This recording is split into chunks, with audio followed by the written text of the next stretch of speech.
Assalamualaikum warahmatullahi wabarakatuh.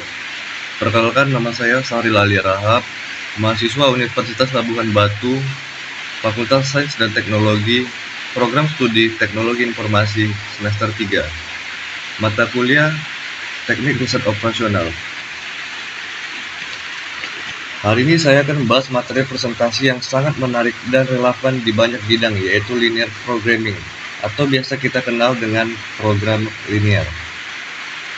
Pemrograman linear adalah sebuah metode yang digunakan untuk memecahkan masalah optimasi, di mana kita mencari solusi terbaik berdasarkan beberapa kendala yang ada.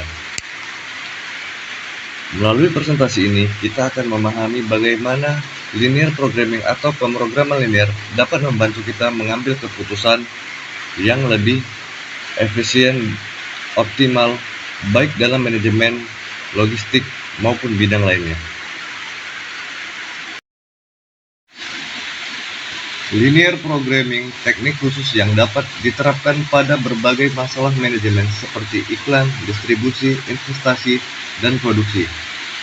Linear programming tidak hanya dapat berguna dalam industri dan bisnis, tapi juga pada sektor non-profit seperti education, government, hospital, and library. Fungsi program linear terbagi menjadi dua. Yang pertama itu ada fungsi tujuan. Fungsi tujuan merupakan fungsi yang menggambarkan tujuan sasaran dalam permasalahan linear programming yang berkaitan dengan pengaturan sumber daya secara optimal untuk memperoleh keuntungan maksimal atau biaya minimal. Yang kedua ada fungsi batasan. Fungsi batasan ini merupakan batasan matematis kapasitas yang tersedia untuk dialokasikan secara optimal. Model linear programming. Bentuk dasar linear programming. Yang pertama, fungsi tujuan. Maksimumkan atau meminimumkan, yaitu Z sama dengan C1 X1 tambah C2 X2 tambah titik-titik tambah Cn sama dengan Xn. Yang kedua, batasan-batasan. A11 X1 tambah A12 X2 tambah titik-titik tambah A1N Xn sama dengan garis miring lebih besar, garis miring lebih kecil B1. A21 X1 tambah A22 X2 tambah titik-titik tambah A2N Xn sama dengan garis miring lebih besar, garis miring lebih kecil B2. AM1 X1 tambah AM2 X2 tambah titik-titik AMN Xn sama dengan garis miring lebih besar, garis miring lebih kecil BM. Yang terakhir X1, X2, titik-titik, Xn lebih besar 0. Oke, pada slide ini kita akan membahas yaitu asumsi dasar linear programming. Itu terbagi menjadi dua. Yang pertama itu ada proporsionali. Proporsional ini adalah asumsi ini berarti bahwa naik turunnya nilai Z dan penggunaan sumber atau fasilitas yang tersedia akan merubah secara berbanding dengan perubahan tingkat kegiatan. Contohnya itu Z sama dengan C1X1 tambah C2X2 tambah titik-titik tambah Cn. Setiap penambahan 1X1 unit akan menaikkan Z sebesar C1. Yang kedua ialah additivity. Asumsi ini berarti bahwa nilai tujuan tiap kegiatan tidak saling mempengaruhi atau dianggap bahwa kenaikan dari Z yang diakibatkan oleh kenaikan suatu kegiatan dapat ditambahkan tanpa mempengaruhi bagian nilai Z yang diperoleh dari kegiatan lain. Dengan kata lain, tidak ada korelasi antara X1 dan X2. Contoh, 3X1 tambah 5X2, di mana X1 sama dengan 2 banding X2 sama dengan 2, sehingga Z sama dengan 30 tambah 10 sama dengan 40. Oke, pada slide berikutnya yaitu asumsi dasar linear programming juga. Terbagi menjadi dua juga. Yang pertama, divisibility. Asumsi ini menyatakan bahwa output yang dihasilkan oleh setiap kegiatan dapat berupa bilangan pecahan. Contoh, X1 sama dengan 6,5 banding Z sama dengan 1000,75. Yang kedua ada deterministik atau Kertanti. Asumsi ini menyatakan bahwa semua parameter buka kurung AIJ, BI, CY tutup kurung yang terdapat dalam model linear dapat diperkirakan dengan pasti meskipun jarang tepat. Oke, metode pemrograman linear terbagi menjadi dua metode. Yang pertama itu ada metode grafik. Metode grafik ini digunakan untuk menyelesaikan permasalahan jika hanya terdapat dua variabel keputusan. Yang kedua itu metode matematik.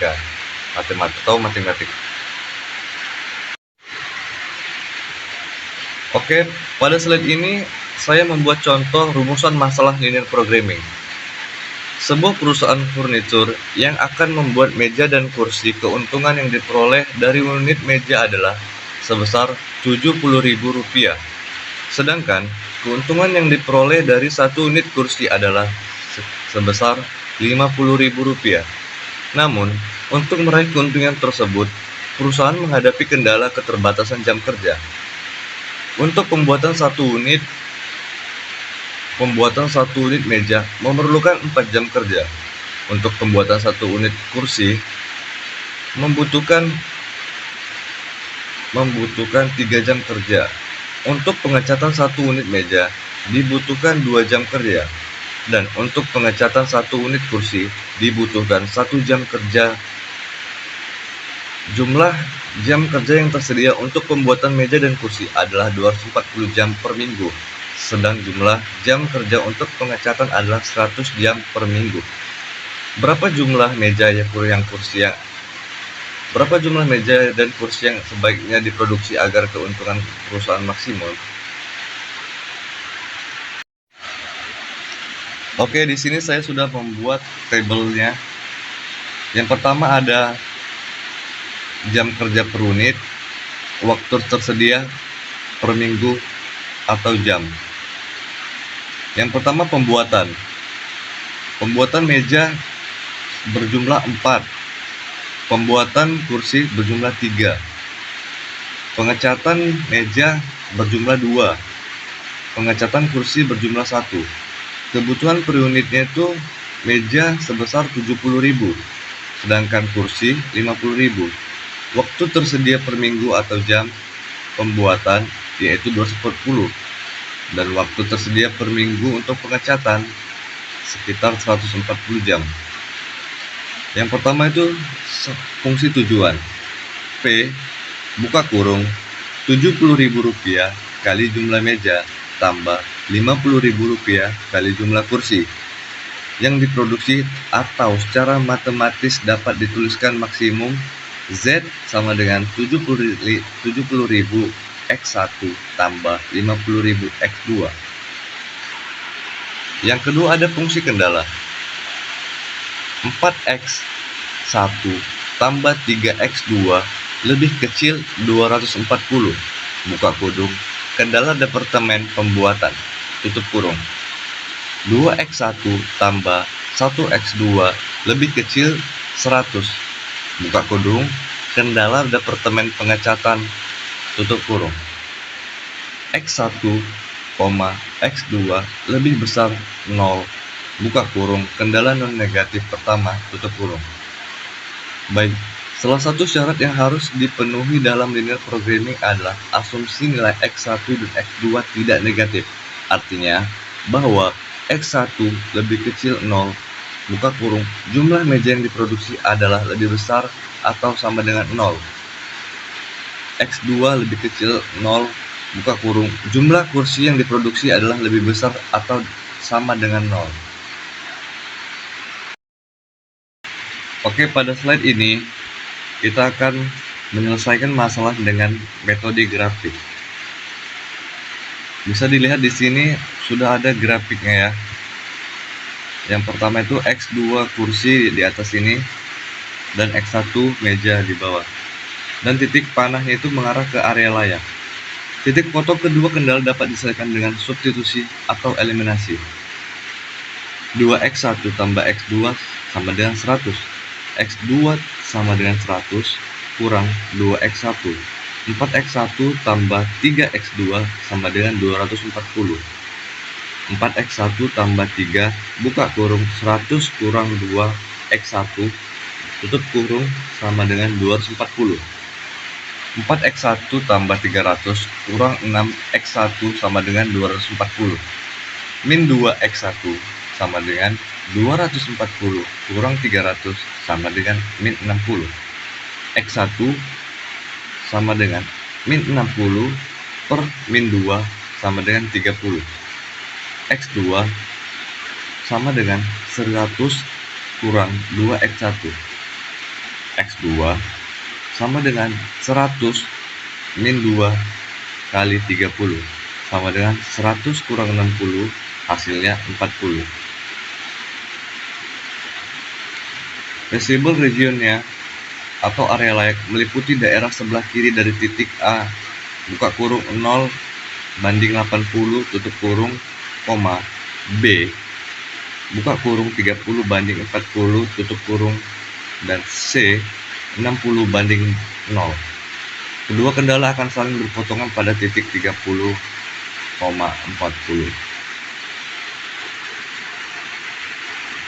Menentukan solusi yang optimal ada dua cara yang digunakan, yaitu 1. Dengan menggunakan garis profit atau isoprofit line. Penyelesaian dengan menggunakan garis profit adalah penyelesaian dengan menggambarkan fungsi tujuan. Kemudian, fungsi tujuan tersebut digeser ke kanan sampai menyinggung titik terjauh dari titik 0, tetapi masih berada pada area layak atau sering disebut dengan feasible region. Contoh grafiknya itu ini, ada di layar. X1, X2, X1, 100 ditarik 60. Nah, ini dia titik isoprofit line-nya. Ada di layar ya. B sama dengan 30,40. Garis isoprit dari Z sama dengan 70.000 X1 tambah 50.000 X2. Yang mana 70.000 X1 tambah 50.000 X2 itu sama dengan 350.000. Disederhanakan, titik 2 7X1 tambah 5X2 sama dengan 35. Maka garis isoprofit jadi 0,70 dan 50,0. Sedikit dijelaskan lagi, isoprofit line adalah garis di mana setiap titik pada garis tersebut memiliki keuntungan yang sama. Yang kedua, dengan titik sudut atau corner point. Penyelesaian dengan menggunakan titik sudut atau corner point artinya harus mencari nilai tertinggi dari titik-titik yang berada pada area layak atau feasible region. Dapat dilihat bahwa ada 4 titik yang membatasi area layak, yaitu titik 0, buka kurung 0,0, ditutup kurung, A 0,80, B 30,40, dan C 50,0. Keuntungan pada titik 0, buka kurung 0,0 sama dengan 70.000 kali 0 tambah 50.000 kali 0 sama dengan 0. Pada titik A, 0 banding 80 sama dengan 70.000 kali 0 tambah 50.000 kali 80 sama dengan 4 juta. Keuntungan pada titik B, 30 banding 40 sama dengan 70.000 kali 30 tambah 50.000 kali 40 sama dengan 4.100.000. Keuntungan pada titik C, 50 banding 0 sama dengan 70.000 kali 50 tambah 50.000 kali 0 sama dengan 3.500.000. Oke, Oke, karena keuntungan tertinggi jatuh pada titik B, maka sebaiknya perusahaan memproduksi meja sebanyak 30 unit dan kursi sebanyak 40 unit, dan perusahaan memperoleh keuntungan optimal sebesar 4.100.000. Jadi, sudah jelas ya tadi bahwasannya pertanyaannya